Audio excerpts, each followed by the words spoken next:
योग्य हिताधिकारी गोटे भी वंचित हेनी।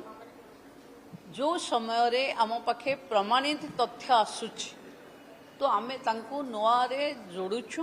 तेणु सुभद्रा योजना केउ माने करिवे जहाकु 21 वर्ष रु अधिक हेछि आउ 60 वर्ष रु कम हेछि सेमाने ही आवेदन करि पारिबे। आपण जियो पिला हेइथिबे तेबे आपण आवेदन करि पारिबे। सुभद्रा फॉर्म अंगनवाड़ी केंद्र रे मिलुची। करिबाकू किछि भी पैसा लागिबो नाही। आसिले आवेदन करांतु। तरबरिया हेइ आवेदन करांतु नाही। पुरुना फॉर्म सहित आवेदन कले प्रत्याख्यान हेबो। योग्यता मानदंड आवासिकता ओडिशार स्थायी बासिंदा हेबा आवश्यक। बयस योग्यता तारीख अनुसार 21 रु 60 वर्ष मध्यरे। प्रारंभिक आवेदन पाई जन्म तारीख 02-07 बिना 1964 एवं 01-07 बिना 2003 मध्यरे हेबा आवश्यक।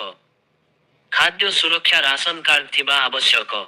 कार्ड नथिबा पाई विकल्प जदि परिवार आय 2-50,000 रु अधिक न होए तेबे राशन कार्ड नथिले आवेदन करि पारिबे। सरकारी सार्वजनिक क्षेत्र नियुक्ति राज्य केंद्र सरकार सरकारी क्षेत्र उद्योग किंबा स्थानीय संस्थार वर्तमानर किंबा चुक्तिभित्तिक कर्मचारी होइनथिबा एवं पेंशन पाउनथिबा आवश्यक नहे। निर्वाचित प्रतिनिधि सहरांचल स्थानीय संस्था किंबा पंचायतीराज प्रतिष्ठान स्तर रे वार्ड सदस्य काउंसिलर मानकु बाद दे निर्वाचित जनप्रतिनिधि होइनथि।